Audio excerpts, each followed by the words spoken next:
బాటసారికి అనుబంధమై వచ్చింది ఒక దేవత.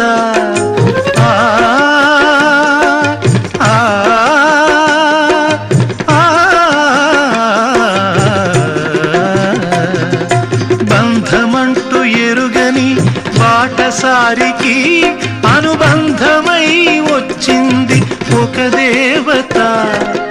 ఇంత చోటులోనే అంత మనసు ఉంచి, ఇంత చోటులోనే అంత మనసు ఉంచి నా సొంతమే అయ్యింది ప్రియురాలిగా.